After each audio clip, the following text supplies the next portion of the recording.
para que uno pueda prestar un mejor servicio a la comunidad es lo que hace que uno se sienta como orgulloso de pertenecer a esta institución.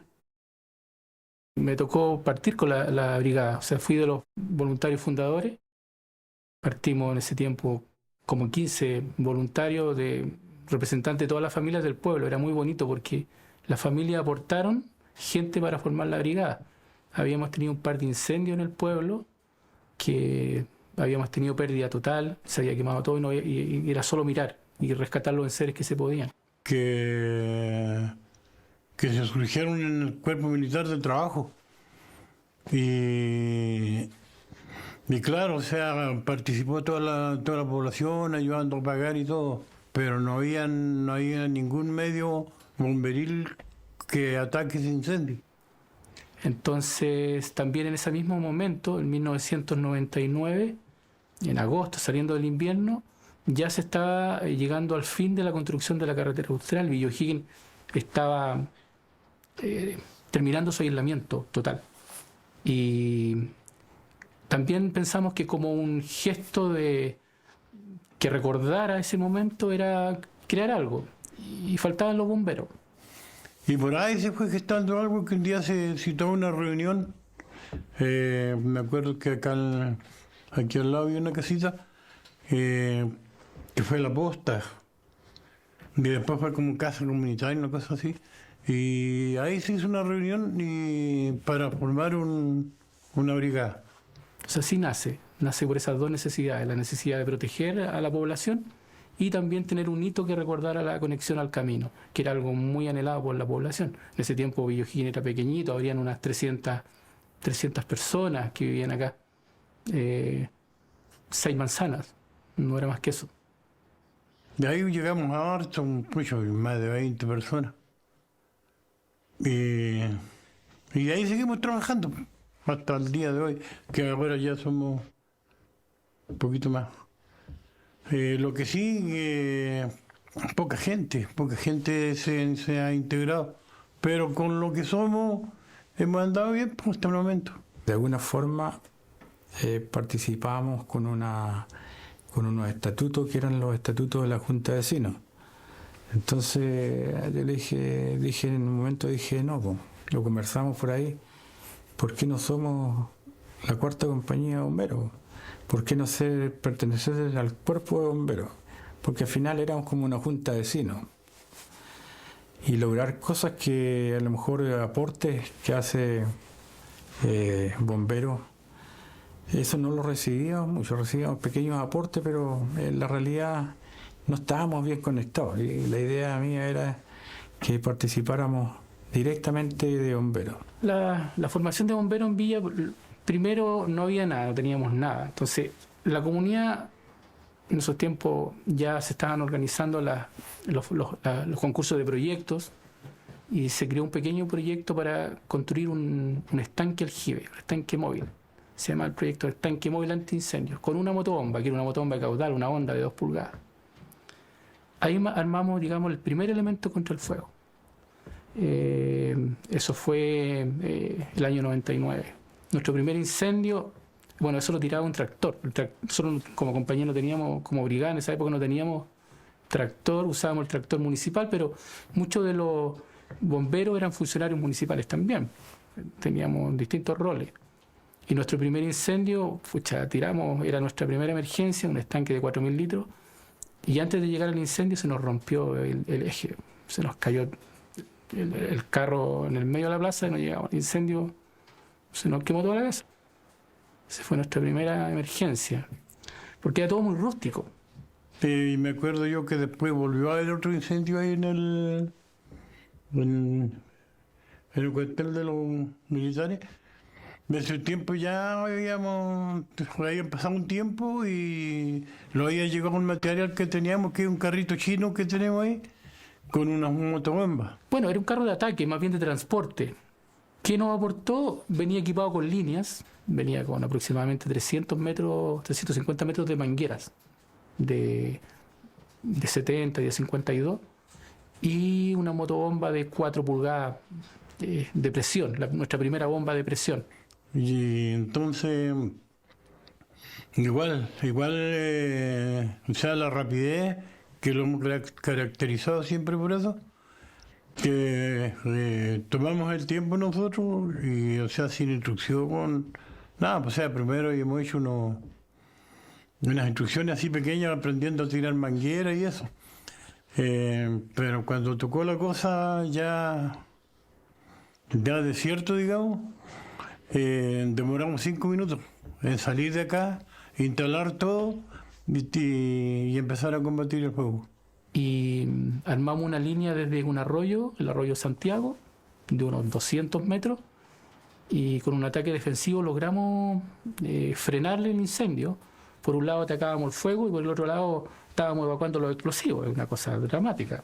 Ese fue como nuestro bautizo de fuego y nuestra primera, digamos, ahí ya estaba apagado bombero, porque realmente habíamos hecho el primer, digamos, la primera defensa importante para el pueblo. Así que eso también nos ayuda mucho a darnos confianza en esa formación. Así que empezamos a gestionar cosas que hoy día, y gracias a eso también somos parte del Cuerpo Bombero de Cochrane, somos la 4ª compañía, que a su vez hemos tenido montones de logros porque tenemos más equipamiento, conseguimos un carro. Porque acá el pueblo no tiene grifos, entonces depende absolutamente de la habilidad que tengamos para hacer un buen uso del agua en la emergencia. Aquí en la comuna conseguimos una camioneta para rescate en ese tema, queríamos trabajar igual, así que esa es un poco como parte de la 4ª compañía de bomberos.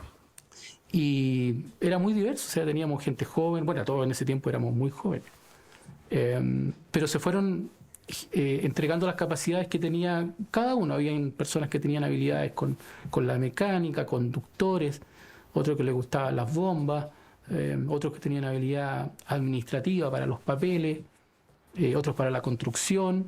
Formamos un equipo para potenciarnos entre nosotros. Yo creo que eso es lo bonito de esta compañía, que los esfuerzos individuales formaron el cuerpo. Nosotros en ese momento recibimos un apoyo inicial de bomberos de Coyhaique, de la presidencia regional. En ese tiempo estaba Benito Hernando, de presidente regional. En ese tiempo también estaba Juana Zócar, que era, me parece que era vice superintendente del cuerpo de Coyhaique, y también representaba a la UNEMI.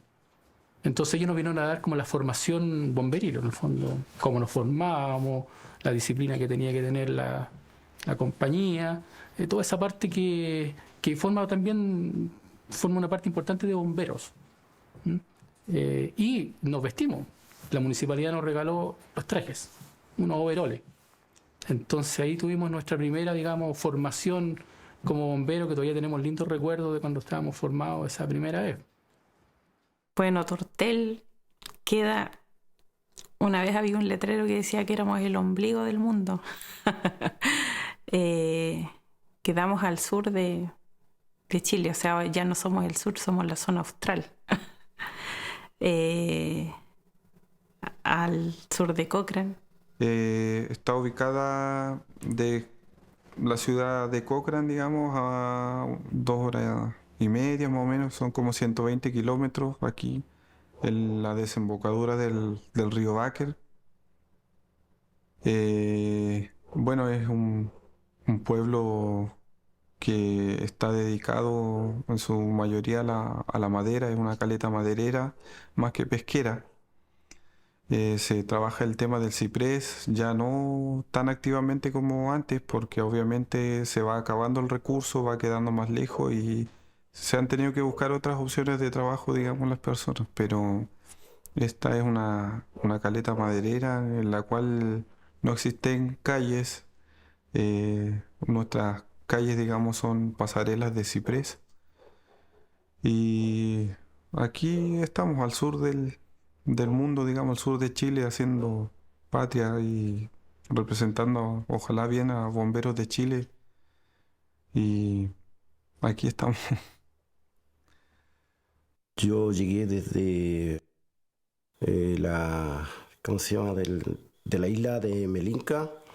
llegué a Tortel el año 79 y era muy, era cabrito, como se dice ahora, muy joven. Con 16 años llegué a Tortel. Hemos trabajado con el padre Ronchi y siempre fue una localidad como unida, porque la mayoría de las personas que viven hoy actualmente también son como todos familia. Entonces, la necesidad de poder tener un centro porque nosotros no, de verdad no. Nos constituimos no como compañía, nos constituimos de un principio porque no sabíamos la orgánica de cómo se podía formar una compañía de bomberos como la actualidad, sino que nosotros formamos un cuerpo de bomberos que se llamaba Bajo Pisagua. De hecho, teníamos comandantes, no teníamos superintendente, pero porque no sabíamos cómo se formaba la orgánica de los bomberos en Chile. Entonces después ya comenzamos nosotros a conocer un poco más sobre cómo eran los inicios de los bomberos y bueno, conversamos con Cochrane y ahí en esos años también habían muchos voluntarios antiguos que igual ellos nos ayudaron mucho a organizar la compañía de bomberos que existe hoy día en Caleta de Tortel. De hecho, hoy día somos parte del cuerpo bombero Cochrane como tercera compañía de bomberos. Era muy difícil, era súper difícil porque no teníamos mucho acceso para poder llegar rápido a un lugar. Tampoco teníamos una embarcación como tenemos ahora. No habían pasarelas, como le contaba, habían puros senderos con algunos embaralados en partes donde había mucha agua. Y la verdad que era muy difícil, ser bombero en Tortel. Bombero aquí, o sea, trabajar aquí en Tortel, y la pega que hago yo, soy conductor de ambulancia y igual es difícil porque igual tenemos que hacer nuestro trabajo de, digamos, si hay una persona lesionada, tenemos que salir con nuestra tabla, con nuestra camilla, nuestra tabla rígida que es para adultos, y salir a buscar las personas a sus casas, y ahí pedimos la cooperación de bomberos, carabineros, las mismas personas que pasan. Así que igual es complicado todas las pegas, digamos, todo lo que es estar aquí, porque aquí la forma, la geografía de Tortel es diferente a muchas localidades. Bueno, aquí más que nada igual desafío y existe mucha complejidad, digamos, lo lejos que estamos del resto de Chile, digamos. Lo otro es la geografía de Tortel, que ya, bueno, como se ha podido apreciar, el trabajo, el desplazamiento para nosotros como bomberos, digamos, en sentido de ir con el traje normado, ir con las mangueras, es muy complejo, es muy pesado. Es muy difícil también llegar, digamos, de repente a las zonas donde está ocurriendo un siniestro, un incendio, o hay veces que hemos tenido que trasladar personas y es muy complejo, digamos, acarrear gente en camilla por las pasarelas hacia arriba, cansa demasiado.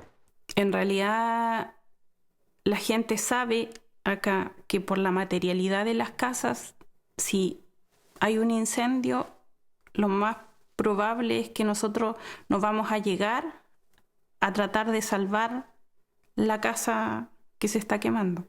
Nosotros vamos a llegar a evitar que ese incendio se propague y pueda a lo mejor, no sé, agarrar pasarela, agarre otra vivienda. Pero esa está en la conciencia de la gente. Ellos saben que cómo se propaga el fuego, el tiempo. Entonces, en realidad, entre que nosotros nos avisan, nos movemos, llegamos al lugar, siempre ya está todo en llamas. Porque en realidad acá, yo siempre he dicho, es como donde las papas queman, en el sentido de que acá no es como que tú llames y digas, necesito un gas de 15 o de 45, ¿me lo puede traer? No. Acá tú tienes que, a pulso, suplir tus necesidades básicas. Bueno, nosotros acá tenemos un bote bomba, que no sé si a nivel nacional es el único, me parece. Es un bote de madera, un bote muy antiguo, tiene más de 30 años ya de uso. De hecho, ya está o sea, ya está, digamos, de baja, solo para emergencia lo ocupamos. Bueno, esa idea se hizo porque bueno, la municipalidad igual estaba muy comprometida con los bomberos después, porque de hecho el alcalde que estaba en esos años, él fue el primer comandante de la compañía, que era don José Miguel Veras Contreras. Él era alcalde y él se comprometió con el tema de poder organizar todo lo que es la orgánica de la compañía dentro de la localidad. Y de hecho, él mismo mandó a hacer la embarcación y nos conseguimos después todo lo que era las mangueras. De hecho, nosotros antes no teníamos cascos como ahora, de estos cascos que son normados. Ocupamos hachas de mano, ocupamos cascos estos de la construcción, que fueron los primeros cascos que usamos nosotros. Y bueno, no teníamos tampoco buzo, nosotros con nuestra propia ropa que teníamos íbamos al combate. Y era porque nosotros teníamos muchas ganas de poder trabajar y también apoyar a la comunidad en esos años, porque era como el espíritu que nació de servir a la comunidad. Y bueno, aquí a la hora de la emergencia, el primero que llegó al bote lo traslada hacia donde es el siniestro. De ahí el bote está equipado con su motobomba, con su manguera, bueno, la escala, los bicheros, todo el material necesario para trabajar.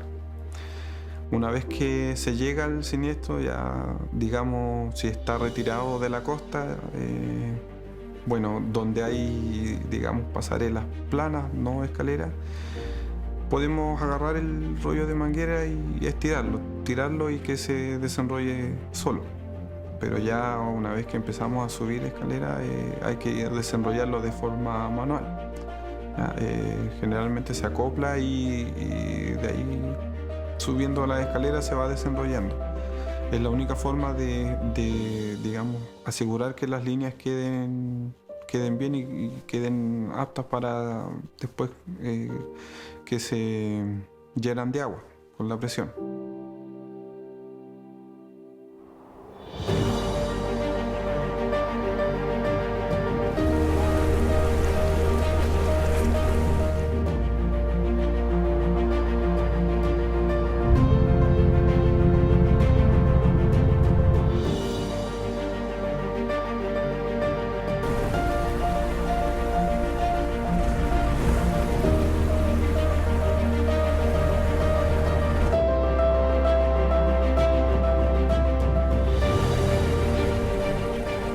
Entonces, si puedo ayudar como bombero a las personas, lo voy a seguir haciendo, siempre. Para poder ayudar a la gente que muchas veces está pasando por un momento complicado.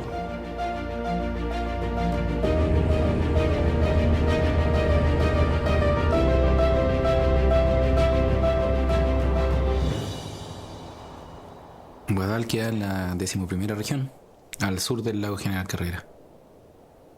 Somos el último pueblito del General Carrera. Entre paréntesis, la perla del lago. De los pueblitos que hay, se podría decir que es el más bonito. Y ahí el nombre, la perla del lago. Nosotros empezamos como brigada en 1995, pero después, en el 2000, como era, pasamos a ser compañía. Había pasado un incendio, se quemó una casa era de Félix Elías, donde había un internado porque estaban reparando la escuela en ese tiempo. Entonces se quemó la casa esa donde estaban ocupando la escuela. Y ahí no habían bomberos. Y ahí comenzó la función de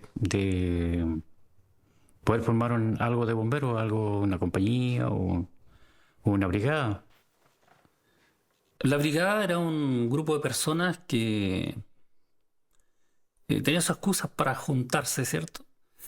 Y que una vez que ocurren las desgracias y todo, los siniestros, se dan cuenta que hay que formalizarla, ¿cierto? Hay que hacerlo más formal.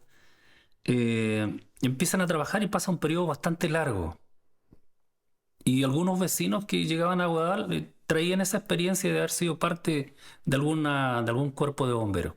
Entonces por ahí comienzan este trabajo. Y lo comienzan a hacer con los vecinos de Guadal, ¿ya? Que no tenían mucho conocimiento, pero sabían de la necesidad de la organización. Así que se juntó un grupo de vecinos que éramos alrededor como 30 en ese momento. Y los que participaban de este grupo eran gente que había nacido y se había criado en Guadal y que ni siquiera conocían nada fuera de Guadal, ni Chile Chico, ni Coyhaique, que estaban toda su vida acá. Y ahí nos empezamos a juntar, a dar la pelea para poder crear bomberos, porque más que nada lo vimos como una necesidad acá en el pueblo. Habían ocurrido algunos eventos y no se contaba con nada para controlar incendios, que antes era más incendios que hoy en día. Por ejemplo, hoy en día estamos evocados más a lo que es accidentes vehiculares y cuestiones así. Pero antes, cuando había un incendio, no había nada, balde y manguerita nomás. Así que cuando salimos del liceo empezamos a juntarnos varios, más gente, muchachos de los que ya estaban viviendo acá y los que veníamos de vuelta. Y ahí empezamos a dar la pelea para juntar. De esto ya llevan como 25 años que llevamos de que empezamos en Bombero. ¿Ya? Y fue así que con la integración de gente joven se conformó bien esta compañía el año 2000, el 20 de mayo del 2000. Y Chile Chico definitivamente ya la reconoce y la empieza a apoyar para que continúe su crecimiento de forma normal. En la brigada habíamos como 15 quedamos. De los 30 que se contaron quedamos como 15. Y ahí los trajeron una motobomba, me acuerdo, y como 50 metros de manguera. Y con eso empezamos a trabajar. No teníamos cuartel, así que lo pasaron un local. Ahí los reuníamos todos los días. Ya se había intentado antes crear una compañía en Guadalajara. Y como se perdió el apoyo de Chile Chico, en su momento, cuando se hizo ese primer intento, se perdió el apoyo porque ya en ese tiempo no había conectividad con Chile Chico. Pues no había camino por tierra hacia Chile Chico, pues en ese tiempo era solamente barcaza. Entonces se había perdido esa continuidad.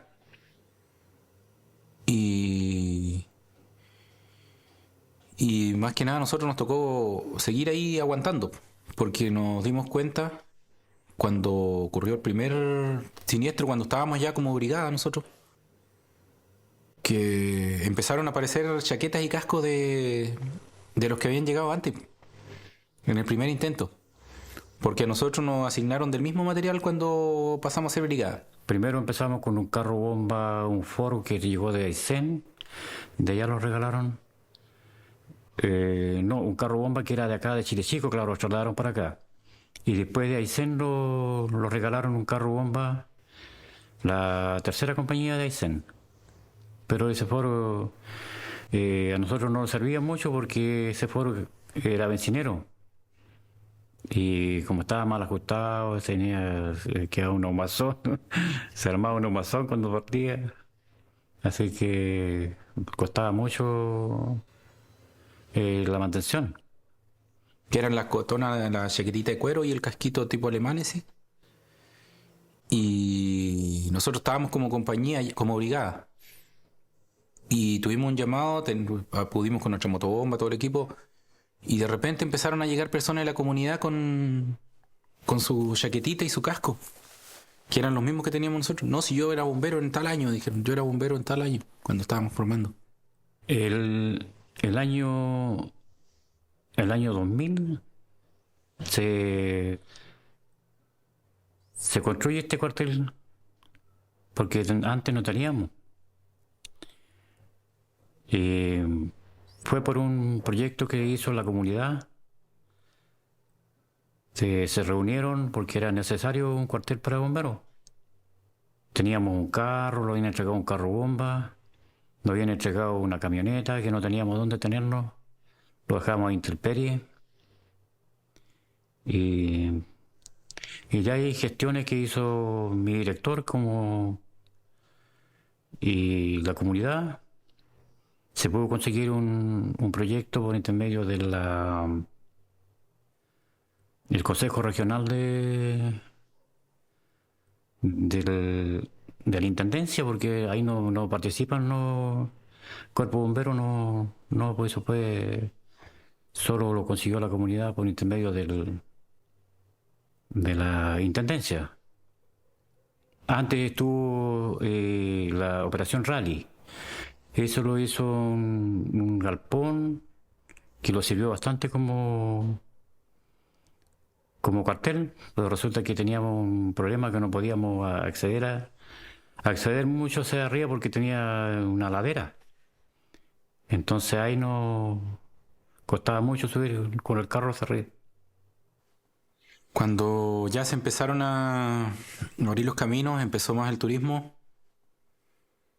Y la gente acá es bastante precavida con respecto a los incendios, la limpieza de los caños, los fuegos. En su momento que no era tan seco como ahora, no había tanto incendio forestal, porque en esos años era mucho más húmedo.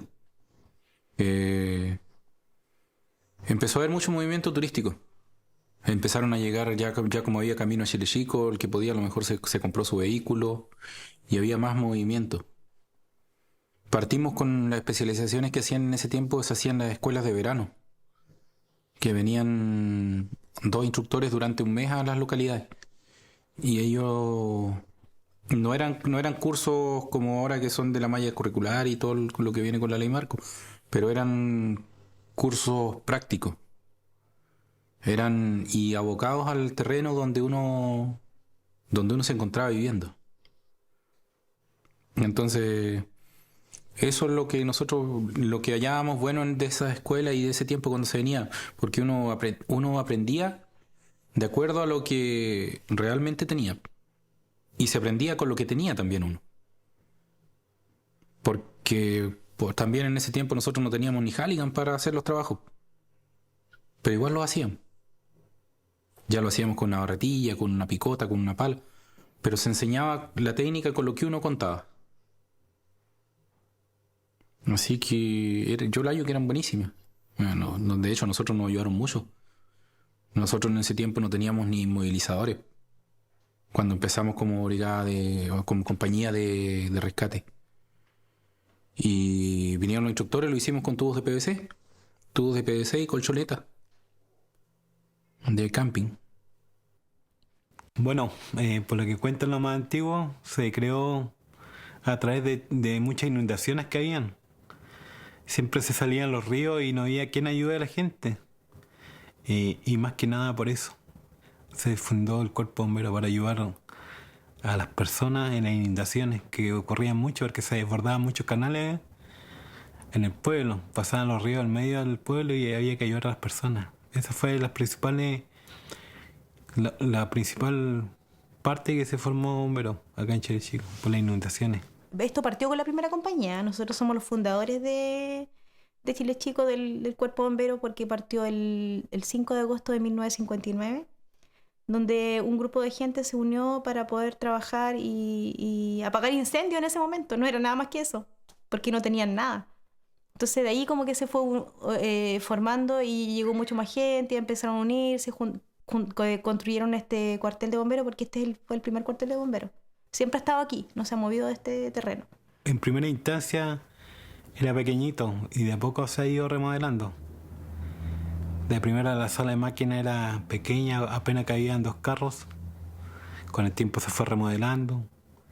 Antiguamente igual teníamos un generador eléctrico, porque antiguamente teníamos luz hasta las 12 de la noche, ¿no?, en el pueblo.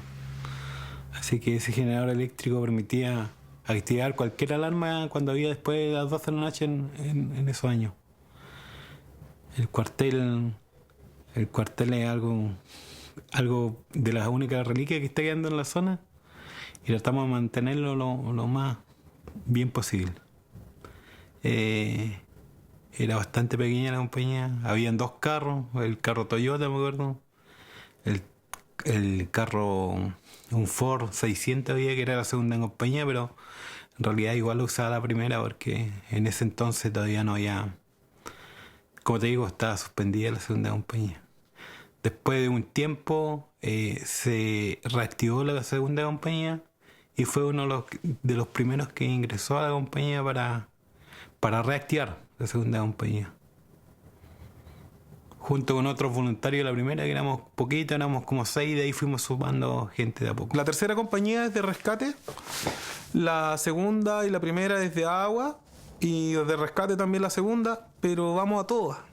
La primera está enfocada en fuego interfase, que es forestales, pero la verdad es que nosotros vamos todos a todas. Si hay una emergencia en el lago, vamos al lago. Si hay una emergencia en el Parque Patagonia, también vamos. Todos, primera, segunda. Si tenemos forestales, vamos todos también.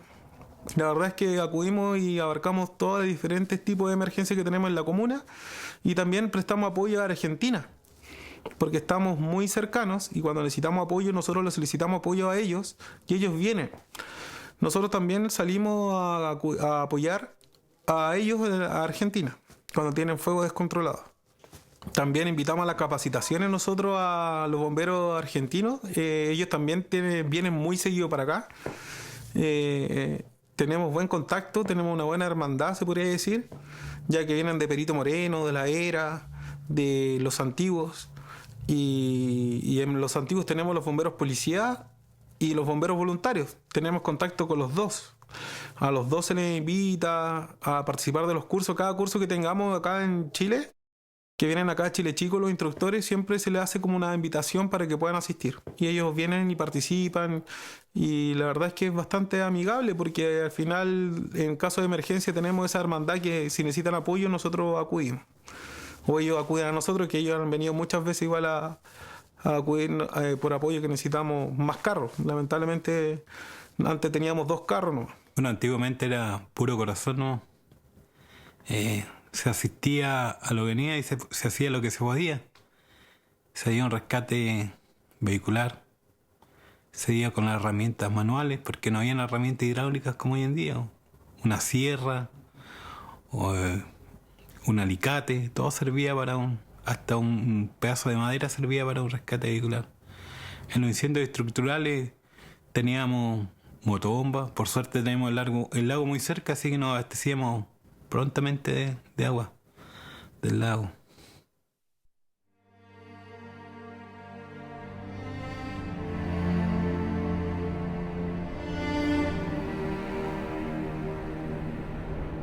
Bombero es una institución que es confiable. Bombero es una institución que no es corrompible bajo ningún motivo, porque Bombero es un cuerpo que es autónomo. Bombero es todo para uno. Es una vocación que uno lleva adentro. Yo creo que eso es lo más importante.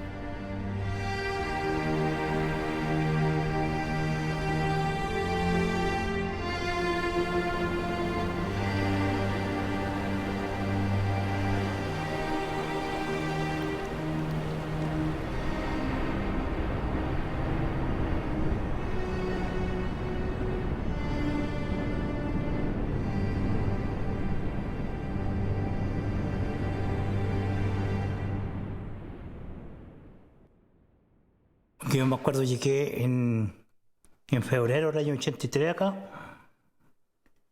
y recién abierta la carretera. En Puyuhuapi había unos cuantos vehículos.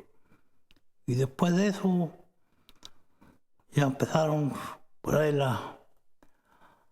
los trabajos y las cuestiones. Y en los años 90, 93, se produjo un incendio ya de envergadura. Y de ahí previene la fundación el trabajo de formar bomberos. Bueno, se juntaron vecinos y nos juntamos todos en el gimnasio, se llamó a la comunidad para poder formar esta brigada. Como le decía anteriormente, asesorados por la segunda compañía de la Junta, empezamos a formar, hicimos una directiva. En esos años éramos nuevitos, es decir, no teníamos ni siquiera conocimiento y ellos nos vinieron a meter un poquito de lo que se trata, de lo que podría ser bombero. Y ahí empezamos nosotros solos, la misma comunidad los apoyó, no teníamos cuartel en esos años, teníamos una pequeña casita había un comité de proadelanto donde nosotros los donaron una casita que era de 3x3. Justo en la esquina donde está el cuartel ahora en este momento, ahí los donaron esa casita, los pasaron para que nosotros hagamos las reuniones y eso. Y así fuimos surgiendo de a poquito. Pero sí, yo me recuerdo que en una visita que hizo en un entonces, cuando era presidente, don Octavio Gimpeter, hizo una visita por la región y pasó a nuestro cuartel, que nosotros teníamos un cuartelito chiquitito que era como de 2 metros por 2 o 2x3, algo así. Y él estuvo ahí, en cual nosotros le solicitamos que necesitábamos un cuartel para... Y de ahí se empezaron los trámites, se bromó, pero al final salió. Bueno, el material nosotros cuando lo facilitaron una motobomba de espalda en esos años, se terciaba la espalda, llegaba un voluntario, se echaba tipo una mochila y se echaba la motobomba al hombro y partía. Y después posteriormente postulamos a un proyecto FOSI y compramos una motobomba ya de presión chiquitita. Después de eso pasamos a tener el primer carro, digamos, nosotros fue una carretilla manual. Me acuerdo de una oportunidad en que siempre iba a Osorno, yo era de Osorno, y estaba esperando el bus un día, y el bus decía ya pasaba a las 3, pero al final pasaba como a las 6 de repente, porque ese era como el retraso normal, horas de retraso del bus. Y un día estaba esperando el bus y hubo un incendio. Y me dijeron que lleve la carretilla porque era una motobomba, un par de metros de manguera. Y ahí corríamos, ¿no?, al lugar de donde veíamos humo. Teníamos sí una paila en el cuartel, que era un kiosquito que teníamos. Y cada uno, bueno, lo que podíamos llevar, la motobomba, la carretilla, y si habían 2 o 3 bomberos llevaban las partitas de manguera, el pitón, qué sé yo. Y de esa forma atacábamos los incendios que había en esa época acá. Y así que solía hacer la de maquinista. Inclusive teníamos maquinista igual porque es normal que aunque no hayan vehículos en un cuartel de bomberos, tienen que haber maquinistas. Y el maquinista llevaba la carretilla cuando estaba acá. Ya en esa la transformábamos la carretilla y los otros voluntarios llevaban las mangueras y ese era nuestro primer móvil que tuvimos. Una carretilla. Después se postuló otra vez para hacer otro proyecto donde se compró un carrito que medía 1,50 por 1,50 que podía ser tirado con personas o engancharlo en algún vehículo. Ahí poníamos la motobomba y también las mangueras y los pistones dentro del... En ese tiempo, para tener una cotona, porque habían 2 o 3 cotonas, qué sé yo, y el que llegaba a usar una cotona era un privilegio. Con suerte, de repente nos tocaba un overol gigante que salían 2, pues nosotros no somos tan grandes, así es que salían 2 de uno, lo mandaban a reducirlo, pero quedaba muy, muy bonito, digamos. Bueno, nosotros aquí no contamos con grifos, y que por eso la opción era tener una motobomba de presión, ojalá, para poder llegar a distintas partes de la localidad. Lo bueno que tenemos mar al lado sur, y al lado norte tenemos un río que nos cruza todo lo que es el pueblo. Y después hicimos un proyecto con el alcalde que había en ese entonces, en la Municipalidad de Cisne, y nos trajo el Nissan Patro que tengo yo aquí a mi espalda. Ese era con el volante al lado derecho.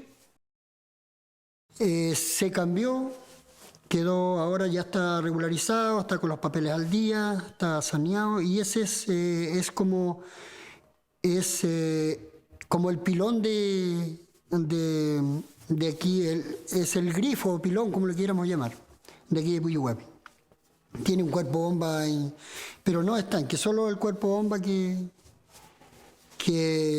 puede elevarse hasta 20 bares de presión. Y con eso después ya nos empezamos a defender.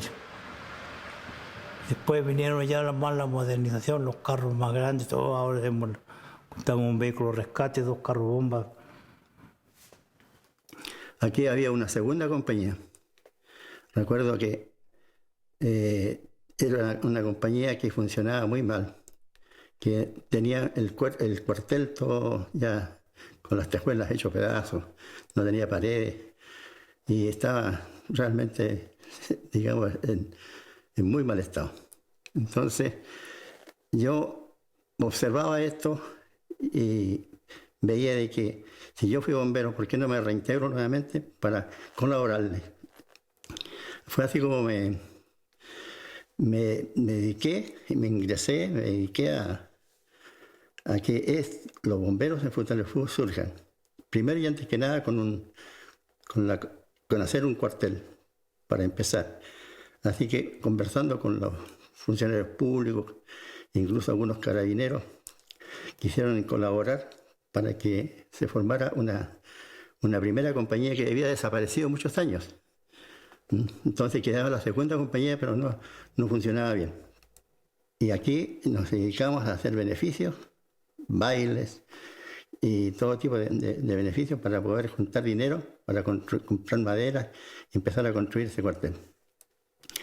Después de algunos años, con lo recaudado, se hizo un cuartel que quedó en muy buenas condiciones.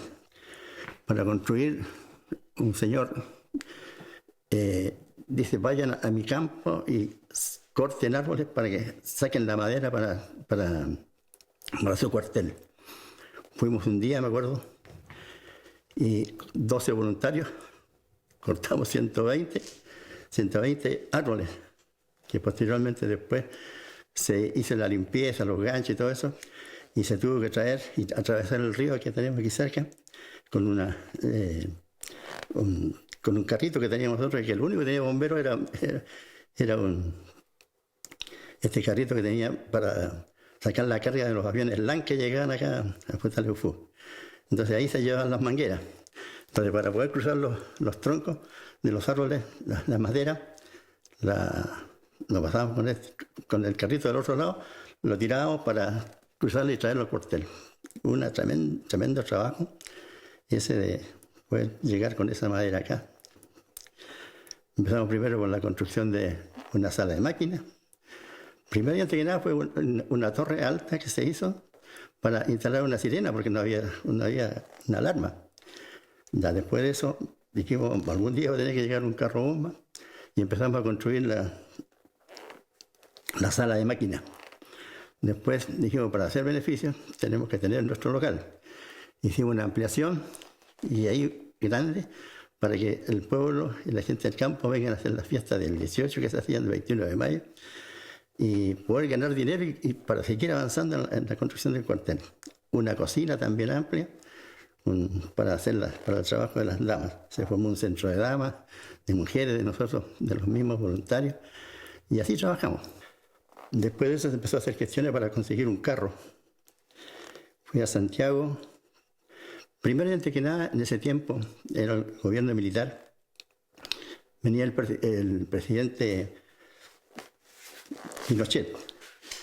Y en una de esas venidas hice una carta, la redacté haciendo la petición de un carro bomba, el cual después de 20 días me dieron la respuesta, en la cual daban a conocer de que venía una partida de 40 carros Berliet para Chile y que uno de esos lo asignaban a Futaleufú. Con el correr de los días, después llega ese carro a Futaleufú. Había harto poco material, era medio difícil trabajar, pero se trabajaba con lo que había, con harto empeño. Con el carrito, ya le digo, de donde se bajaban las maletas de los aviones. Ese transportaba las mangueras. Y eran mangueras que traían de Ancud, que traía el alcalde de ese tiempo, que conseguía de los que le quedaba a la quinta compañía de bomberos de Ancud. Pero estaban todos hechos pedazos. O sea, se instalaba uno con los grifos y el agua salía por todos los agujeros que tenía. Entonces, no da vergüenza. Y se utilizaban solamente, botas de goma, blue jeans, que en ese tiempo no existía los trajes normados, como existen hoy en día, ni la formación que hay hoy en día. Entonces, entre los instructores, los más antiguos, nos enseñaban, digamos, cómo hacer, cómo atacar un incendio. Y nuestro equipo de respiración autónoma, se podría decir, era una toalla húmeda que la colocábamos en la boca para no aspirar los humos contaminantes. Se trabajaba con lo que había, ¿no?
Para mí, mi vida gira en torno a esto. Para mí, yo tengo un compromiso, yo creo, conmigo misma de ser bombera, porque hace años atrás, en mi primer embarazo, pues yo tengo 2 hijos, tuve un problema muy complicado dentro del embarazo y nunca supe, hasta cuando entré a bomberos, supe que yo era RH negativo. Entonces, cuando yo ingresé a esta institución, por ende nos obligan a hacer los grupos, los exámenes de sangre y todo el tema. Entonces nunca le busqué el significado a quién me podía llevar bueno o malo el ser RH negativo. Cuando me quedé embarazada de mi hijo, supe que no era compatible con él. Entonces tuve muchos problemas durante mi embarazo y mi institución estuvo ahí, al pie del cañón. Yo todavía era joven en ese momento, estaba recién ingresada. Y ellos hicieron todo lo posible para conseguir las inyecciones anti-RH, que eran súper complicadas de conseguir en esta comuna porque había que traerlas de no sé de qué parte, con cadenas de frío, entonces era súper complicado. Y ellos hicieron una gestión con Brigada Halcón de los Antiguos, que ellos son voluntarios, 100% voluntarios, así se llaman ellos, quienes nos consiguieron todas las inyecciones gratis, porque tienen un valor muy alto. Yo en ese momento era estudiante, así que obviamente no tenía los recursos para comprarlo. Y ellos me marcaron en ese momento, pero yo tuve mi hijo aquí en Chile Chico y lo tuve con un parto, fue súper riesgoso. Y ellos estaban ahí, fueron a buscar las inyecciones a través de la cadena de frío, las trajeron de las eras hasta los antiguos y los chicos fueron de acá. Entonces, mi hijo llegó a este mundo porque gracias a eso yo pude salir del estado en el que estaba, porque eran 100% necesarias esas inyecciones. Si yo no las ponía, era el riesgo vital de uno de los dos. Entonces, obviamente había que colocarlas. Entonces, por eso yo, y de ahí dije, una forma de agradecer la llegada de mi hijo va a ser el ser bombero toda la vida hasta que yo me vaya de aquí, o sea, no sé, me vaya de este mundo. Y por eso estoy en esta institución, pongo siempre lo mejor de mí en todo lo que es estar en las emergencias, en el compañerismo, en ayudar a los chiquillos que de repente empiezan más abajo y que se desaniman porque, no sé, pues les tocó una emergencia difícil y dicen, ay no, chuta, como que yo no estoy aquí, no soy bueno para esto. Entonces uno siempre está ahí dándoles ánimo, ayudándolos a entender de que estamos aquí todos porque a nosotros nos gusta. Muchas veces teniendo que pelear con tu familia, con, no sé, tus parejas que no te entienden la vocación que uno tiene, que lleva en el corazón, porque es algo que yo creo que nadie lo entiende, solamente los bomberos. ¿Es verdad? Solo los que somos bomberos sabemos qué significa esto. Hace unos par de años atrás hubo un accidente acá. Una señora que fue a tener su guagua, porque antes las mujeres, bueno, todavía, cuando están embarazadas tienen que irse como un mes antes a tener su guagua a las ciudades. Y quedó, bueno, la mujer se había ido a tener su guagua al hospital a Coyhaique y quedó su marido acá con su hijo mayor, que desde ese tiempo tenía como unos 7, 8 años. Y este hombre trabajaba en una piscicultura que está aquí a unos par de kilómetros de Puyuhuapi y habían comprado un vehículo. Y acá de repente llegó alguien al retén y dijo que había visto un vehículo como a las 6 de la tarde que estaba volcado en el río aquí en el ventisquero. Y nos avisaron, nosotros fuimos, ya teníamos un carro más grande y fuimos a la emergencia, ya era un tiempo de invierno, estaba el río hasta las orejas de agua. Y la cosa es que llegamos allá y vimos el jeep que estaba de la persona, nosotros conocíamos de quién era el jeep, y los metimos al agua, qué sé yo. Ya nosotros habíamos hecho un curso de rescate, que les comento que fuimos la primera compañía al lado norte de la carretera austral que hizo, estábamos preparados como para atender ese tipo de emergencia. Así que fuimos y nos metimos al río los pies de la noche y cruzamos, a nosotros nos dijeron que andaba solamente una persona en el vehículo. Y cruzamos, habían 2 chicas que son voluntarias acá de la compañía. El río, como digo, llegaba a la cintura fácilmente y la corriente es muy fuerte y el agua es súper helada, viene del glaciar. Cruzamos y sentimos de repente unos quejidos entre medio de unas piedras, pero estaba como, sin mentir, como a 30 metros de donde estaba el vehículo. Este niño, al caer el vehículo ahí, porque se salió del camino, se salió en la curva, voló al río y este niño del vehículo, como ya sin cinturón, quizás fue eso lo que le salvó, que cayó entre medio de las piedras, ese tipo como un quejido. La cosa es que fueron y estaba el niño entre las piedras, estaba todo quebrado, fracturado. Así que quedaron ellos atendiendo, nosotros fuimos al jeep, podía haber más gente. Y lamentablemente estaba solamente el papá del niño y está fallecido dentro del vehículo. Pero el niño lo logramos salvar y nadie andaba. Nosotros siempre tuvimos la esperanza de que se iba a salvar. Si son aquí, lo trajimos a Puyuhuapi, porque el camino estaba imposible, no se podía ir por tierra a Cisne. Acá se consiguió una lancha y se llevó a Puerto Cisne y se logró salvar al niño. Y ahora ya está un hombre ya. Y veo esas cosas que he logrado, o sea, he ayudado a salvar a alguien. Es motivo para seguir.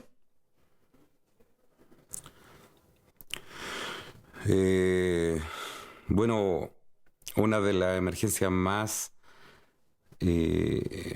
preocupantes en mi cabecita, que me marcó, que hasta la fecha siempre me acuerdo y y se me vuelve toda la mente es la de un accidente vehicular donde colisionaron 2 vehículos, 2 camionetas. Lamentablemente ese día tuvimos problemas de comunicaciones con la central y llegué yo solo. Entonces me tocó atender esa emergencia y le presté los primeros auxilios. Me acuerdo que fue una niñita y esa niñita estaba con signos vitales. Y cuando yo me bajé del vehículo a ver a esa niñita, se me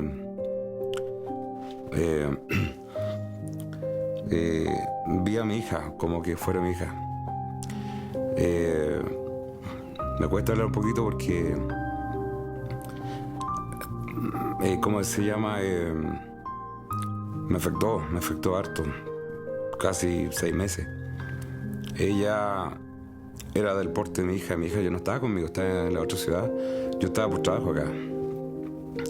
Y le presté el primer auxilio y cuando llegó la ambulancia, ella se fue para el hospital y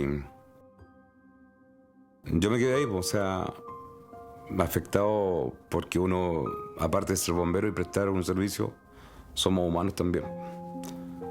El traje no diferencia de las demás personas, pero igual somos humanos. El ver a esa niñita reflejó ver a mi hija. Me sentí no un bombero, me sentí un papá.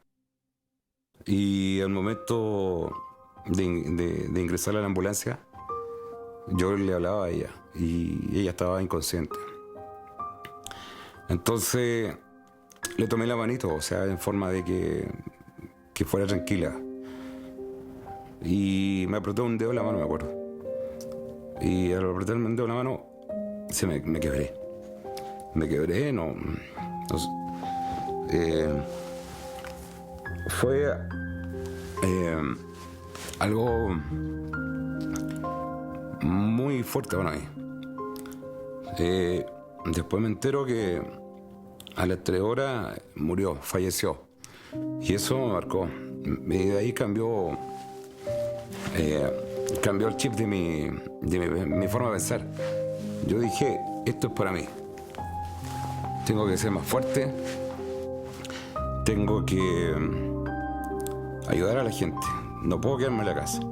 Sabiendo que hay un llamado y yo estoy en la casa, es imposible, no. Yo tengo que salir, me fortaleció y quise más a mi familia. Quise más a los amigos, más afectuosos, más personas, más humildes. Me enseñó la vida que hoy puedo estar aquí sentado, quizás mañana no, y me gustaría que mis compañeros hicieran algo por mí. Y eso sería que me ayuden. Y no estar esperando y pensando en que si alguien me va a ayudar o no. Así que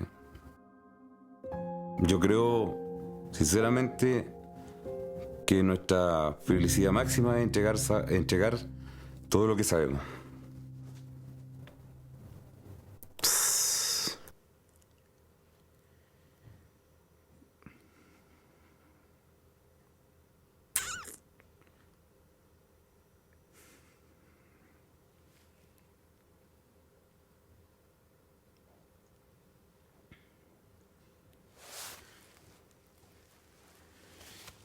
Ir al accidente donde perdí a mi mamá, mi cuñada y mi sobrino.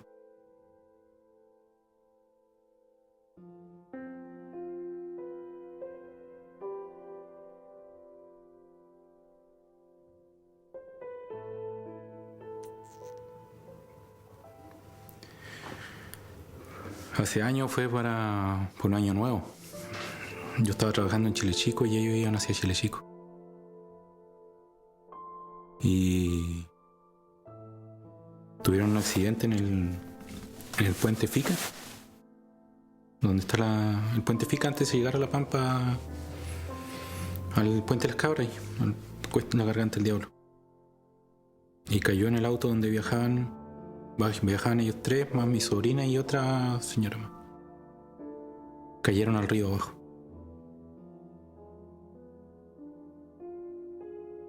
Y Yo estaba en Chile Chico. Me avisaron yo estaba trabajando en la minera. Me avisaron que mi familia había tenido un accidente. Y me iban a ir a dejar a Chile Chico. Porque salió la brigada de rescate de la mina. Yo le dije, no, llévenme. Le dije, si me van a dejar a Chile Chico, yo voy a agarrar mi vehículo, igual me voy a volver para acá, para donde era el accidente. Así que llévenme con usted. Me fui. Mientras estuve en la cuestión súper tranquilo. No, mientras había que hacer un rescate, porque para mí era un rescate más que había que hacer. En ese momento mi cabeza, mi pensar de bombero era que había que hacer un rescate. Y estaba enfocado en eso. Para mí, pues ya no era mi familia, era un rescate que yo tenía que hacer. Y tenía esa tranquilidad, que sabía lo que tenía que hacer. Y llegaba un bombero a Chile Chico, llegó la brigada de rescate y era algo que nadie bajaba a ver qué se podía hacer, miraban desde arriba de un cerro. Y yo, teniendo el conocimiento, quería bajar a ver cuál era la situación y cómo poder ayudar, porque desde arriba no se veía si habían personas vivas, no se veía nada. Si estaban todos. Y llegó acá mi compañía. Llegó mi compañía allá. Y me equipé. Me puse mi equipo y bajé. Bajé al auto a ver en las condiciones en que estaba, que no habían personas que estaban vivas, y ver cuál era la mejor manera de sacarlo de donde había quedado. Pero sabe que para mí en ese momento estaba mi familia ahí, pero yo era bombero. Para mí en ese momento yo era un bombero. Dicen que uno como bombero, de repente, cuando hay familiares involucrados, no tiene que participar. Pero yo hallo que cuando uno le da mucho más tranquilidad participar, que lo tengan ahí y otro le esté contándolo, no que te digan no, porque uno sabe las situaciones que se encuentran. Uno sabe lo que puede pasar o cómo puede pasar. Y que otro le esté contando eso, uno no lo deja tranquilo, lo deja más tranquilo poder aportar que le estén contando. Porque uno aprendió, trabajó y está trabajando para eso, para ayudar. Y es más fácil para uno hacer un aporte que ser un... Y más cuando es su familia, uno que prefiere hacer un aporte a ser un observador. Sean las condiciones que sean.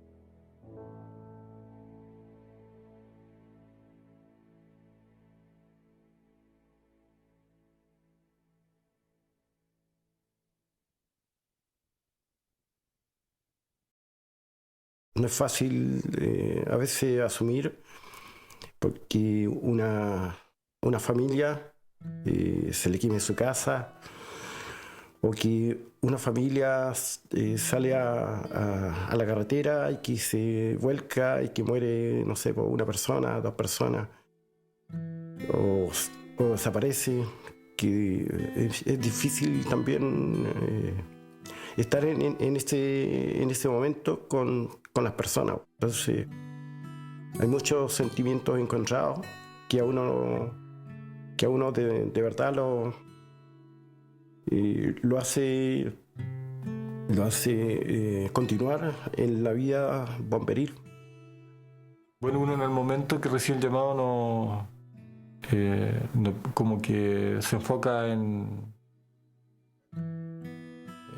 la emergencia que está pasando, pero después uno piensa en lo que puede haber pasado y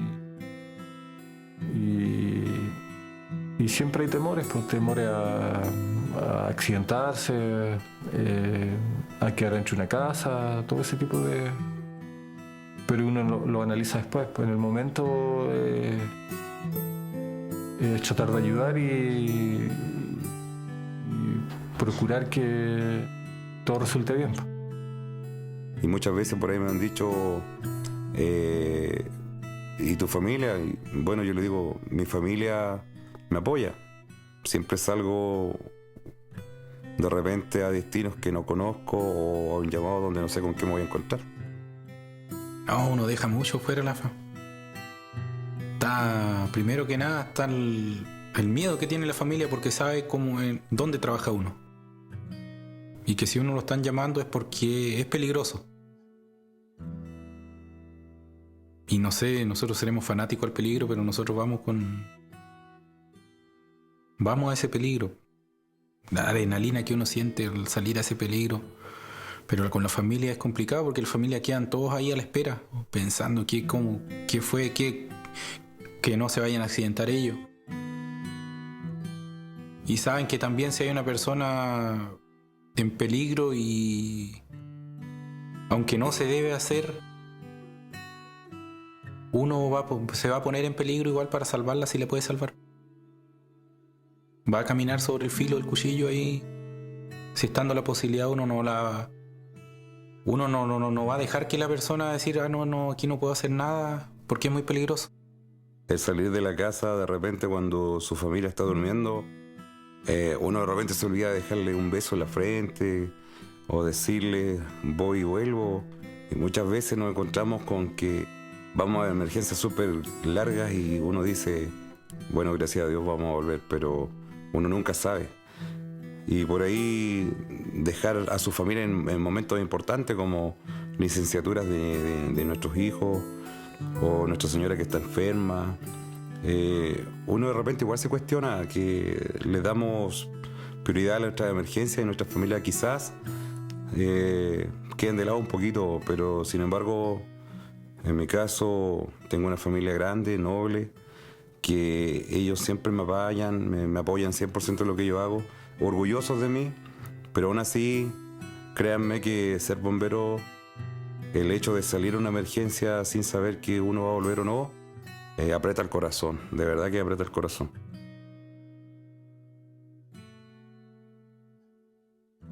Y realmente yo me saco el sombrero por todos esos mártires que han salido a emergencia y lo han vuelto a sus casas. Uno no va a llegar y va a decir, no, murió o la voy a dejar que muera porque es demasiado peligroso dónde tengo que entrar o lo que tengo que hacer para poder rescatarla o ayudarla. Uno se va a poner en el peligro. Aunque no lo tenga que hacer, no lo deba hacer. Uno lo va a hacer igual.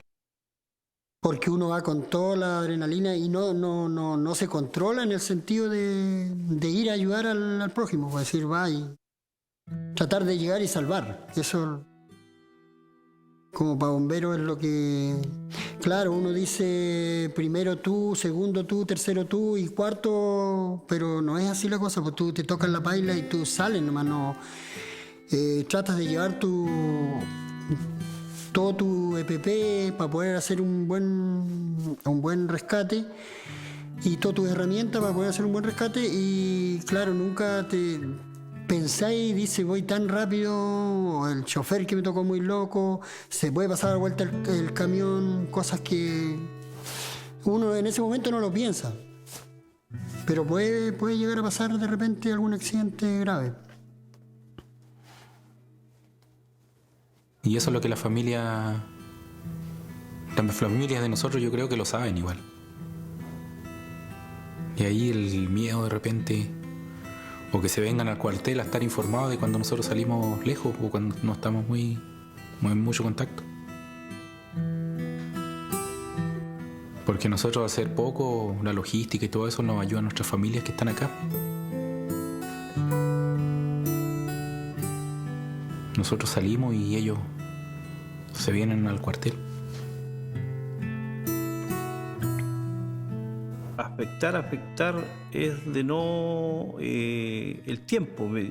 Volvemos al tiempo, de que realmente muchas veces la alarma los vecinos o lo que sea no lo dan al tiempo que debería darse la alarma para poder acudir a la emergencia. eso yo creo que es una de las partes fundamentales que realmente muchas veces se nos va la emergencia. Y la gente, las personas no lo entienden porque siempre el voluntariado va a ser el culpable por no llegar a la hora adecuada. Pero eso no significa que nosotros vamos a dejar de ser voluntarios, porque si no, no sería peor. No habría voluntariado, no habría nadie que haga el trabajo. Yo siempre discrepo y digo de que realmente no es lo mismo llegar corriendo a manos cruzadas y el voluntario tiene que llegar a su cuartel, tiene que ir equipado con todas las normativas de bomberiles por medidas de seguridad, y de ahí llegar al lugar donde fue el llamado de emergencia. Y esas son las dificultades que nosotros muchas veces tenemos, de que la gente no lo entiende, ni lo va a entender. El que no es voluntario no lo va a entender porque creen que uno está obligado a llegar y partir, y si no es tan fácil. Porque a las 1 o las 2 de la mañana, cuando suena la sirena, usted ni sabe dónde para levantarse, porque realmente tiene que pasar a equiparse y ir al cuartel. Y de ahí tomar el rumbo a la emergencia donde es el llamado. Bueno, he estado en hartas partes de tipo de accidentes, pero trato de acordarme no de esas cosas tan tristes.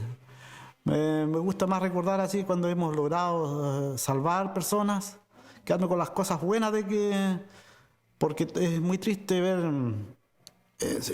Yo pienso, puta, si hubiésemos llegado unos minutos antes quizás hubiésemos logrado salvar a otro, pero aquí la distancia es re complicado llegar a 10 kilómetros de repente, porque ahora tenemos un camino bueno, pero hace unos par de años atrás era una senda nueva y los vehículos no estaban en condiciones muchas veces para llegar a esos lugares.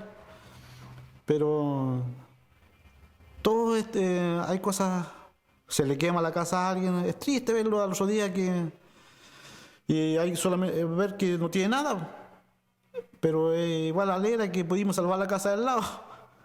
Aunque siempre hay gente que está diciendo, a los bomberos, hay gente que le gustaría que llegar antes que comience el incendio, pero es imposible. Nosotros igual quisiéramos llegar minutos antes, pero siempre vamos a llegar después. No en el momento. O sea, es complicado para nosotros eso. Hay gente que a veces no acepta que se queme su casa, y lo entendimos, pero igual duele cuando dicen los bomberos llegaron tarde ni a la emergencia, el incendio.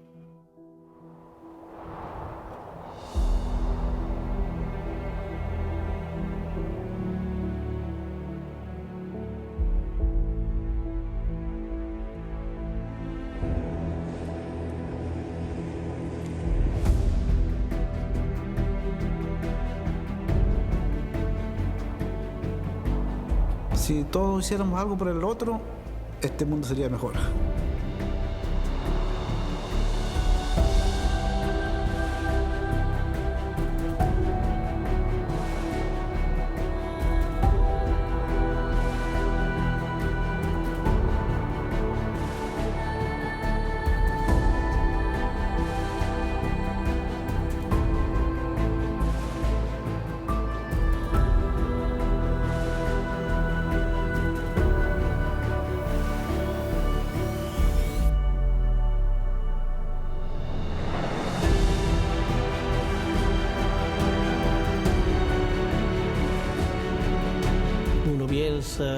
No ha llegado antes en alguna circunstancia. La verdad es que hay muchas cosas que uno como ser humano de repente las mira así así desde lejos, no cree que pueden pasar, pero lo de la villa, por ejemplo, terrible.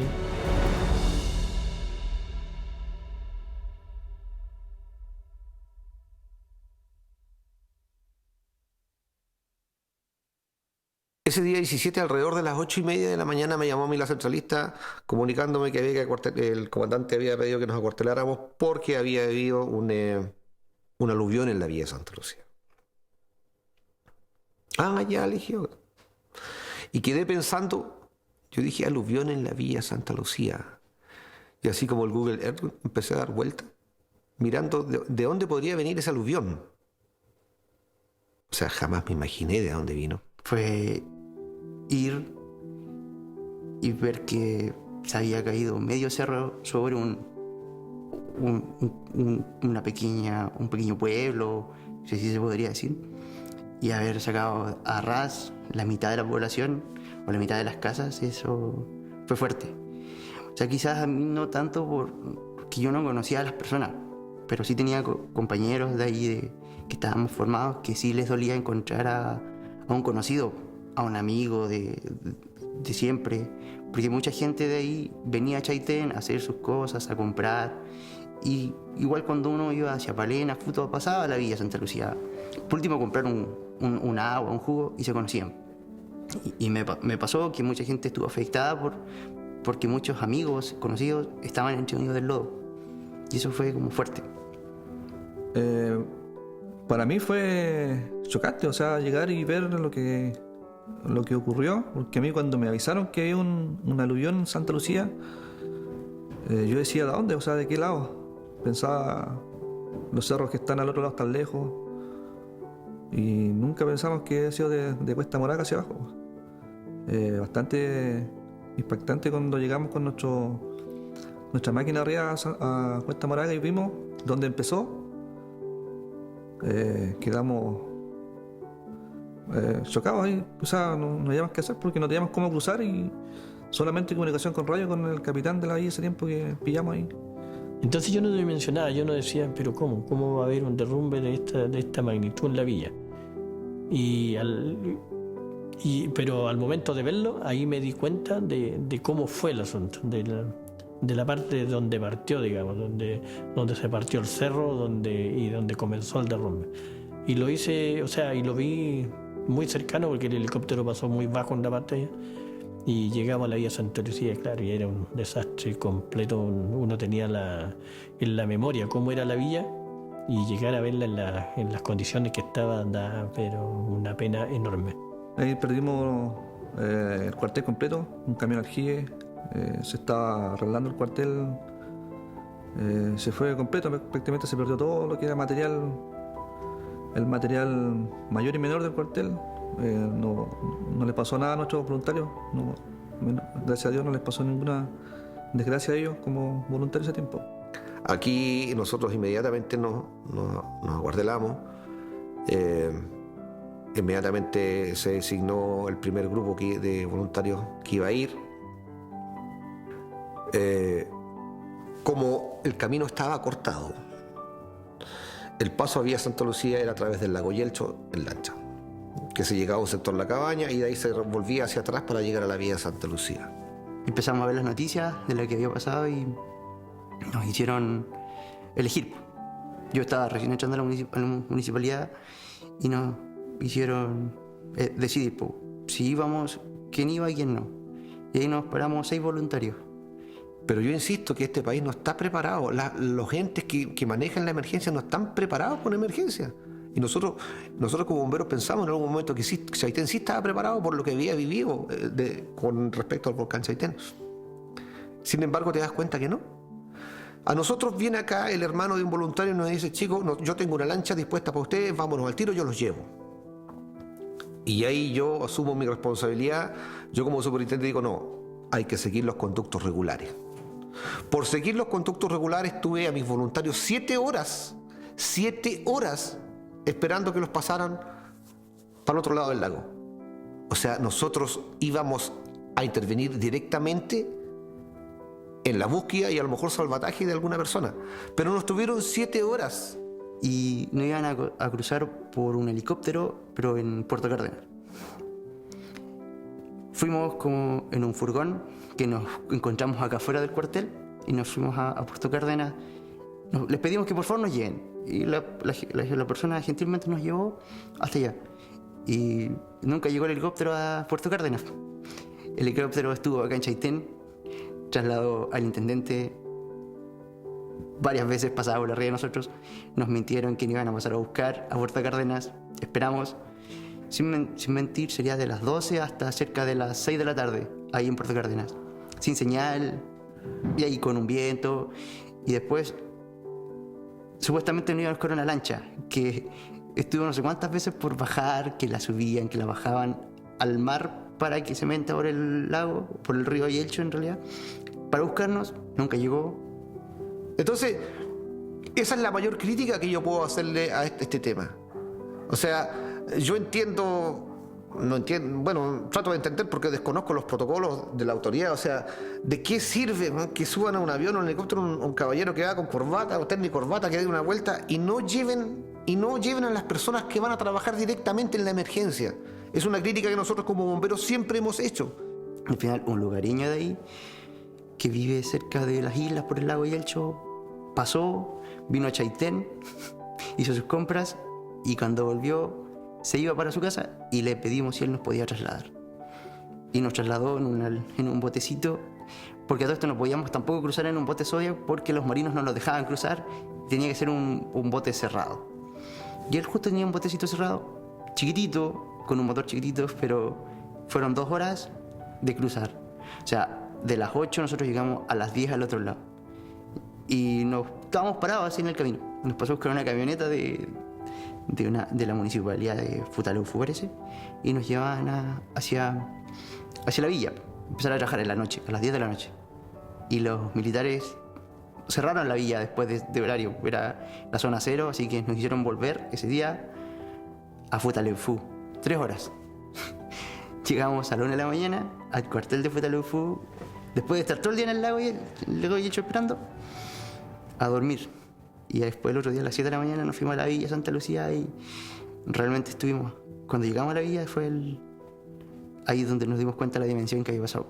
Pero en ese momento llegaron los bomberos de Palena que pudieron llegar por tierra y Futaleufú, igual que Puerto Cisnes, Puyuhuapi, la Junta. Ellos estuvieron trabajando desde el primer momento, junto con los militares y carabineros. Pero nosotros como compañía, como Cuerpo Bombero de Chaitén, que era nuestra emergencia, nosotros llegamos hasta el día anterior por un tema de conectividad y logística del gobierno. Insisto, la experiencia mía respecto a la vía Santa Lucía me llena de orgullo que mis voluntarios hayan estado ahí, que mis bomberos hayan estado ahí, que mis bomberos hayan insistido donde buscar y encontraron 4 restos. Porque también se produce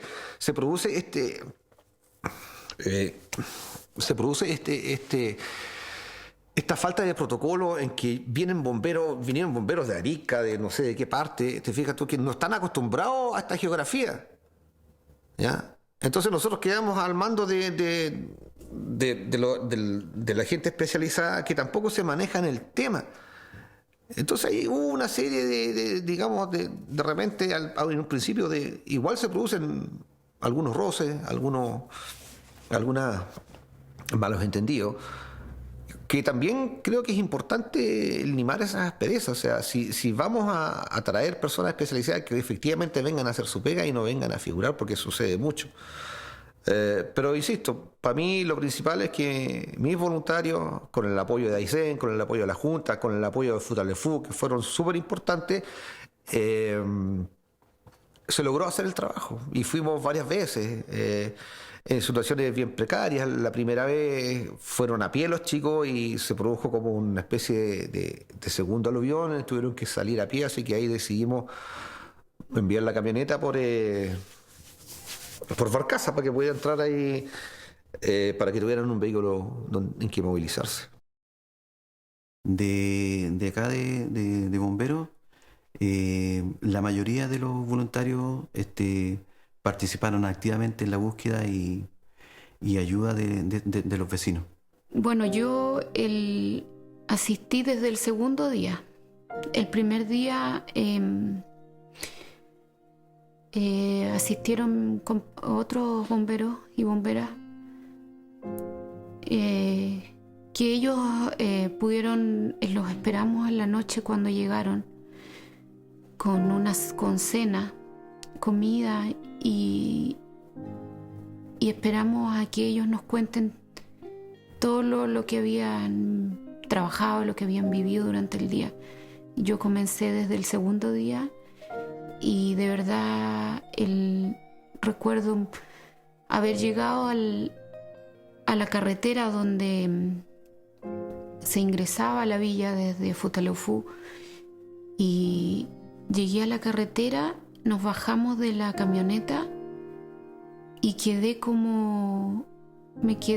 me detuve y no podía creer lo que veía en mis ojos, porque siempre pasando desde los 12 años de vida que salí a estudiar desde Futaleufú, porque no había liceo acá, entonces teníamos que salir a los 12 años a primero medio, siempre pasando por la villa, por ese hermoso pueblito, y ese día llego, me bajo de la camioneta y veo que no había nada, que era todo barro, techo, entonces no lo podía creer, y quedé mirando y me acuerdo que mis compañeros me dijeron: Gloria, vamos a trabajar, y era como que veía y no podía hacer mi trabajo, porque como que me desviaba y mi mente me jugaba en contra, como los recuerdos de lo que yo vi siempre de la Villa Santa Lucía. Empezaron a buscar, nos formaron a todos, estaban los USAR, los NEMI, militares, carabineros y bomberos, todos juntos. Y empezamos a trabajar, o sea, a buscar primero, buscábamos en un lado, buscábamos porque nos mandaban los ONEMI, tenían su centro de operaciones, y ellos a nosotros nos decían: ya, ustedes busquen en este sector, en este otro sector, y sin resultados, pues no había muchos resultados de nada. Para poder caminar sobre el barro teníamos que colocar pedazos de techo de chapa, porque tú dabas un mal paso y te podías hundir. Y eso me causaba temor, porque yo vi con mis propios ojos el helicóptero sacando a personas, voluntarios que estaban trabajando, que el barro se los empezaba a llevar.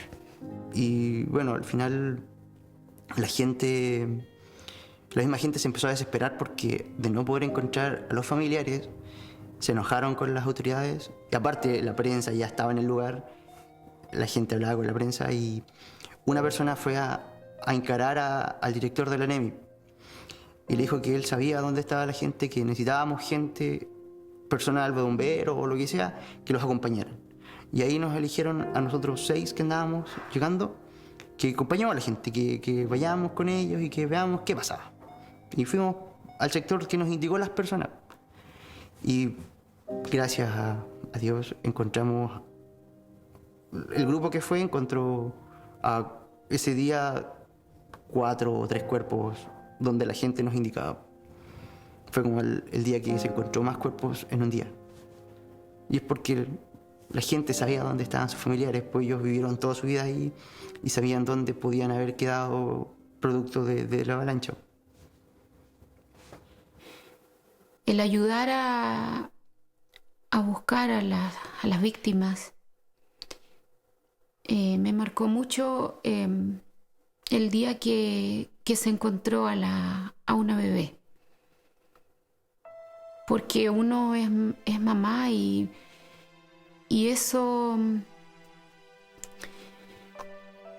tengo en la mente la imagen de cuando sacaron a la niña del lodo, del barro. Era una bebé y ver esa imagen tan pequeñita, cubierta de este barro, uno como mamá te desgarra, te hace pensar en tu hijo, y eso me marcó mucho. Por eso un poco me emociono, porque la imagen está aquí. Está aquí el ver cuando la llevaban en una camilla llena de barro, el traslado, o sea, fue fuerte. Eso me marcó mucho, y hasta el día de hoy tengo esa imagen en mi mente, y creo que ha sido lo que más me ha marcado en mi carrera y en mis años de bombera. igual es como fuerte, pues igual te da como... Te das con sentimientos encontrados, igual como que se te aprieta un poco el estómago al ver que entre medio de palos, lodo, latas, podía haber un cuerpo. Y un cuerpo de una persona joven, un bebé, por ejemplo, un adulto mayor. Ahí tú ibas al azar, pues tú no sabías al final qué te encontrabas. Y tratando de ir saltando por palos, porque era troncos y tú saltabas de un tronco a otro para no hundirte en el lodo, y habían partes donde ya había más de 6 metros de profundidad de puro agua y barro. Pero nunca dejamos de ir a ayudar, y eso me hace sentir feliz por mi compañía, porque Futaleufú estuvo ahí presente día a día.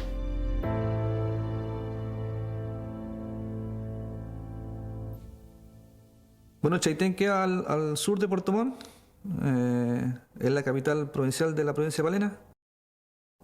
Estamos en barcaza a 8 horas de Puerto Montt hacia el sur. Una ruta que se llama Bimodal, entramos de barcaza más o menos unas 12 horas. En avión a 40 minutos de Puerto Montt. Y de aquí sigue la carretera austral hacia el sur. Bueno, para empezar a mí, con los años de bombero me tocó el tema del volcán acá. Fue bastante complicado ese asunto porque no sabíamos qué pasaba en el momento. Cuando empezó el tema de los temblores, ese tipo de cosas, no habíamos qué hacer, pues. Como cuerpo bombero, nuestro superintendente, que es otra persona que estaba antes, el comandante ese tiempo, no tenía mayores informaciones, no sabíamos a qué nos íbamos a enfrentar. Hasta que nos avisaron que fue el volcán, y de ahí la noche del tema de la erupción se hizo en reuniones de comandancia para ver qué se hacía con la población, pues si se evacuaba o seguíamos acá, pues eso era lo más pesado que nos tocó en ese momento. Al principio no muchas personas retornaron al pueblo. Entre esas, una de esas, con mi señora, nosotros fuimos partícipes de ese retorno, y en la medida que fue pasando el tiempo, comenzó a venir más gente. Por lo tanto, se hizo y se produjeron varios siniestros, a pesar de que estaba prácticamente despoblado el pueblo. Entonces se hizo necesario la reactivación de bomberos. Y la verdad, las cosas que en su momento era muy difícil estar aquí, el cuerpo bombero, aquí se dio la orden de evacuar absolutamente todo, cuerpos de bomberos, hospital, o sea, no tenía que ir nadie aquí en Chaitén. Esa fue la verdad, la realidad de lo que pasó. Salir y saber que uno pensaba que se iba una semana de acá y volvía, pero al final no. Pasaron las semanas, los meses y ahí estábamos. Dejar todas las cosas, su vida de uno que era acá.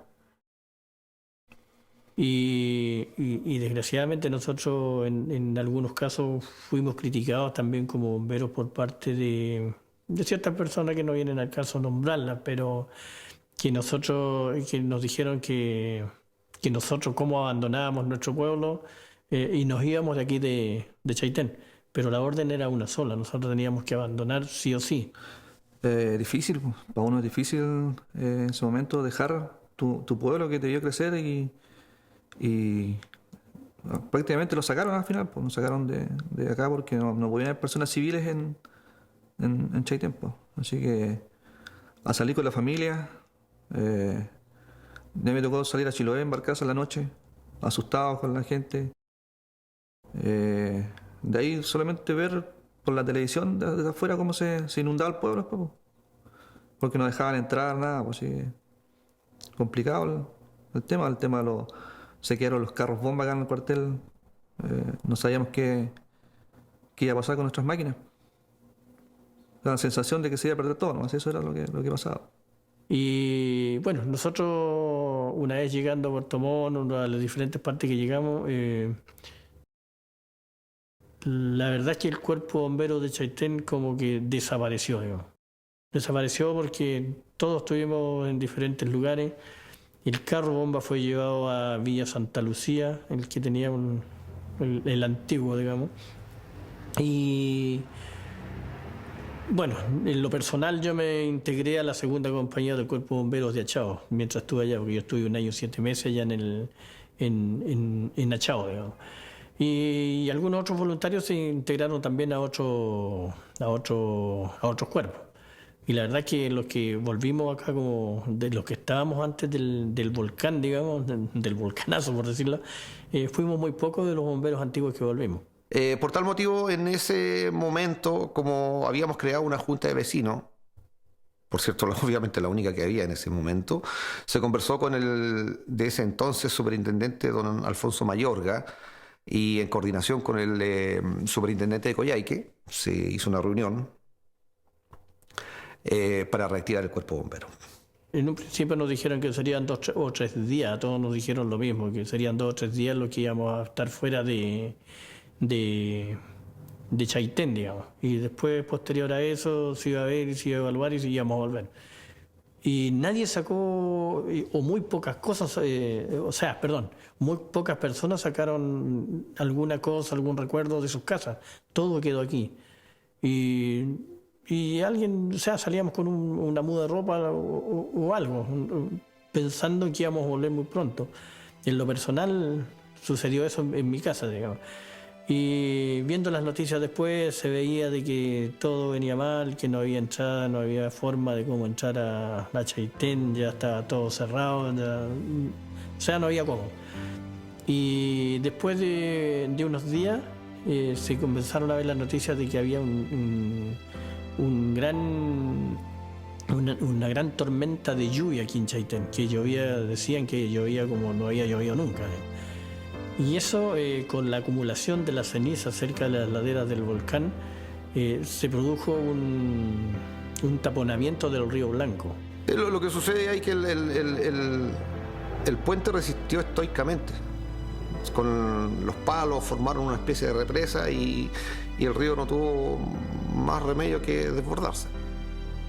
Hablan las personas, porque nosotros cuando ingresamos a Chaitén eso ya no estaba pasando, pero hubo como 5 o 6 lenguas de agua que corrieron por el pueblo. Y fue mucha agua porque en ese tiempo nosotros administrábamos el local comercial de mi suegro. Si tú te has dado cuenta, aquí en Chaitén hay solamente una vía pavimentada, ¿ya? Entonces fue tal la cantidad de agua que corrió que la parte que tenía ripio la sacó completamente, quedó colgado al pavimento. Y de hecho la entrada sur, cuando tú vienes del muelle para acá, ese camino se cortó. Ahí había una tremenda quebrada, había que circular por la calle norte. O sea, fue mucha el agua que corrió. Después, con el tiempo, nosotros vinimos y vimos que Chaitén efectivamente estuvo inundado absolutamente entero, porque habían árboles en calles donde no tenía por qué haber un árbol. Entonces los trajo el río, si eso está claro, y la ceniza está esparcida por todos lados. Y como no tuvo salida por otro lado del río, porque ya estaba estancado, el río lógicamente abrió por donde le fue más fácil y cortó a Chaitén por la mitad, digamos. Pero te insisto, no hubo, gracias a Dios, no hubo vidas que lamentar. Por esa razón, por ese desborde del río que dicen que fue la tarde-noche, yo creo que la decisión que tomó la autoridad de sacar a las personas, aparte que no te olvides que barrió una calle completa y partió el pueblo la mitad. Era dantesco el espectáculo. Tú miras a la playa, estaba llena de casas, televisores, cocinas de gas, refrigeradores. Era muy fuerte. Mucha gente de repente... Yo recuerdo la primera vez que trajimos a nuestras hijas acá, ellas se fueron caminando adelante. Y ellas iban adelante de nosotros y iban corriendo y nosotros pensábamos que ellas iban contentas y se iban riendo. No, iban llorando. Iban llorando.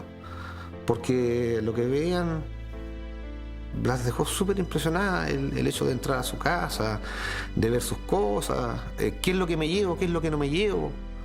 Es bastante fuerte el tema del volcán a nivel personal, a nivel familiar. Porque de repente es como bombero yo lo puedo asociar como a un incendio. ¿te das cuenta? A las personas que el río les barrió sus casas, les barrió toda su historia. No hay fotos, no hay recuerdos, no hay nada. Y eso debe ser terrible. Gracias a Dios yo no viví eso. Pero debe ser terrible para una familia perder toda su historia, todos sus recuerdos. Entonces, por eso te digo yo que la vivencia de acá de Chaitén con respecto al volcán es distinto para cada familia. Mi historia, yo tuve la suerte de que mi casa quedó en pie. Hay otras familias que no les quedó nada. Se destruyó completamente la casa, se la llevó, quedó en la playa allá atrás, frente al mar. Y eso, insisto, debe ser terrible. En lo personal, voy a hablar ahora, es de que mi casa, por ejemplo, estaba ahí. Yo perdí absolutamente todo en esa oportunidad, todo mi patrimonio de lo que tenía, digamos, de los recuerdos de mis hijos cuando eran chicos, todo. O sea, no me quedó ninguna cosa de lo que tenía antes, digamos. Tuve que empezar absolutamente de cero. Y en lo personal fue eso, pero la gran pérdida que nosotros veíamos era de que cuando se anunció de que Chaitén había muerto. O sea, que ya no nos olvidáramos de Chaitén, que hiciéramos nuestra vida en otros lados. Y eso era algo que fuera de lo que uno había perdido, era lo peor que nos podía pasar. Yo creo que a todos los habitantes de Chaitén que volvimos, eso era lo que más nos dolía, no lo que habíamos perdido. No poder volver a nuestra tierra, a nuestros lugares donde habíamos nacido y donde habíamos hecho todas nuestras vidas. Eso, yo creo que eso era lo que más dolía, el haber perdido tu casa, haber perdido todo lo que tenías. No valía tanto en ese momento. Y bueno, esa fue una experiencia que la verdad las cosas que yo creo que ningún ser humano estaba... O sea, perder sus cosas yo creo que sí. Un ser humano puede que de repente por cosas fortuitas se pueden perder. Pero perder el lugar, que te digan que no puedes volver al lugar donde viviste toda tu vida, eso yo creo que duele mucho más. Para llegar a un pueblo que estaba devastado, que estaba gris entero, por ceniza, por arena, porque se había desbordado el río. Y bueno, y lo que pretendíamos de ese entonces era reactivar el pueblo, o sea, que Chaitén volviera a surgir de entre las cenizas. Eso significó vivir con lo básico, significó que las personas que estuvimos en ese entonces estuvimos prácticamente 3 años sin luz y agua, y haciendo fuerza y peleando con la autoridad,